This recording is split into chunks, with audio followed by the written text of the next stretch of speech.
यहाँ धरती पर जब सनसेट होता है तो आसमान लाल और गुलाबी रंगों से भर जाता है। ये तो हम सब जानते हैं, लेकिन क्या आपने कभी सोचा है कि दूसरे ग्रहों पर सूरज कैसे डूबता होगा? चलिए बात करते हैं मंगल ग्रह की। सौभाग्य से हमारे पास वहाँ रोवर्स है जो तस्वीरें खींचकर हमें भेजते हैं, और जब हम वहाँ का सूर्यास्त देखते हैं तो कुछ चौंकाने वाला नज़र आता है। वहाँ का सूर्यास्त नीले रंग का होता है।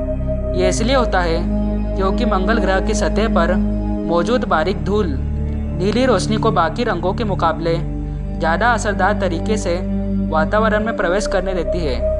और हाँ, आप ये भी देखेंगे कि वहाँ सूरज काफ़ी छोटा लगता है। इसका कारण साफ है, मंगल पृथ्वी के मुकाबले सूरज से काफ़ी दूर है। अब जरा कल्पना कीजिए, जल्द ही हमारी रात की सबसे चमकदार तारों में से एक फटेगा, और जब वो होगा तो रात का आसमान कुछ ऐसा दिखेगा कि आप हैरान रह जाएंगे। मैं बात कर रहा हूँ लाल दानव तारे बेटलजूस की।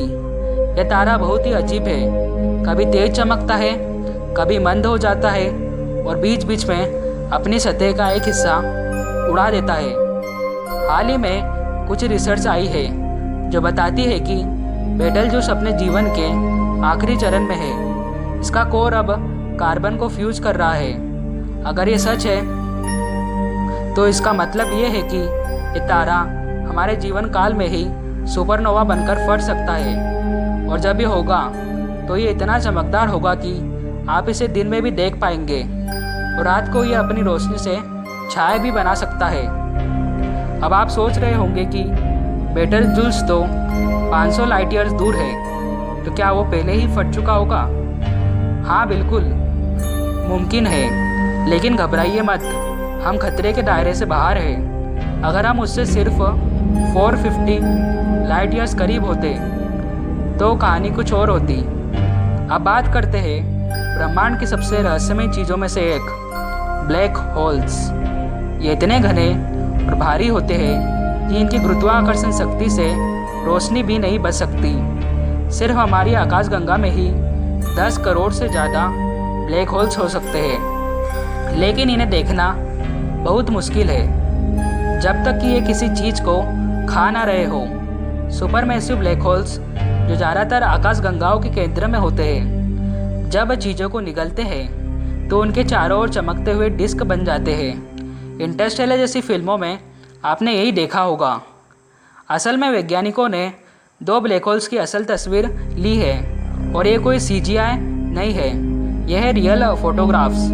ये काम हुआ धरती के बराबर आकार के टेलीस्कोप्स की मदद से। हाँ, आपने सही सुना। जब आप गणना करते हैं कि इतने दूर ब्लैक होल्स की तस्वीर लेने के लिए कितना बड़ा टेलीस्कोप चाहिए, तो जवाब होता है पूरी धरती जितना बड़ा। स्पेस में ऐसा टेलीस्कोप बनाना नामुमकिन है, तो वैज्ञानिकों ने एक ट्रिक अपनाई। उन्होंने धरती भर में टेलीस्कोप्स को एक नेटवर्क में जोड़ा, जिससे एक विशाल टेलीस्कोप की तरह काम हुआ।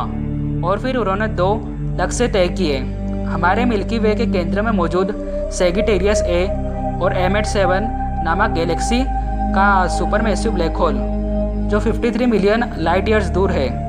और यह चमत्कार सच में हुआ, हमें ब्लैक होल्स की असली तस्वीर मिली। अब चलते हैं साल 1990 में। वॉयेजर 1 स्पेसक्राफ्ट सोलर सिस्टम से बाहर जा रही थी। कार्ल सेगन ने नासा को मनाया कि जाते जाते वो धरती की एक आखिरी तस्वीर ले। कुछ लोगों ने कहा कि ये बेकार है, लेकिन उन्होंने तस्वीर ली। वॉयेजर उस समय धरती से 4 अरब मील दूर थी, और जो तस्वीर आई उसमें एक हल्की सी रोशनी में फंसा हुआ छोटा सा नीला बिंदु था, हमारी पृथ्वी।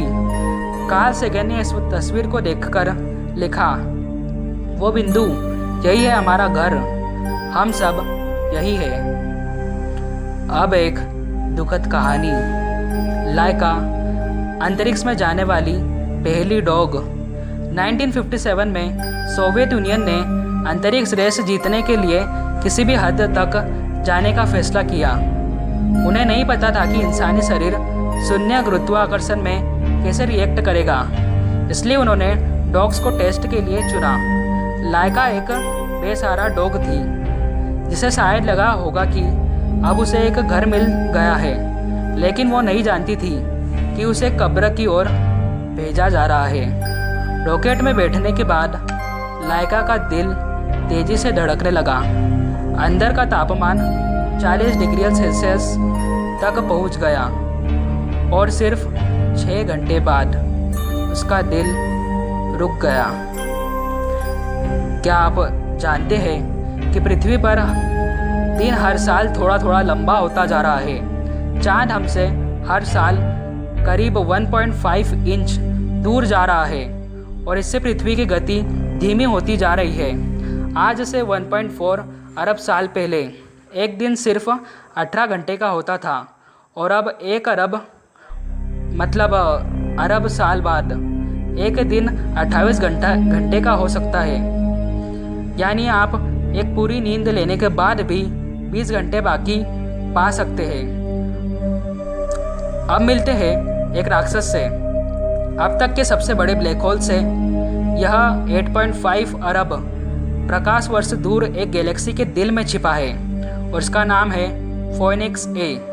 यह हमारे सूरज से 100 अरब गुना बड़ा है।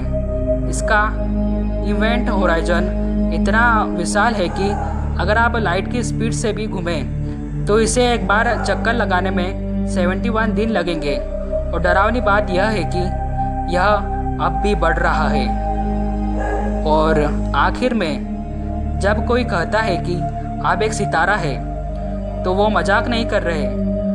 आपकी सांसों में जो ऑक्सीजन है वो एक मरते हुए तारे में बनी थी।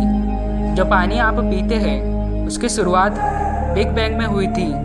आपके शरीर के एटम्स ब्रह्मांड से जुड़े हैं। आप सच में स्टार डस्ट से बने हैं। अंतरिक्ष और फिजिक्स यह वो माध्यम है जिनसे ब्रह्मांड खुद को देखता है।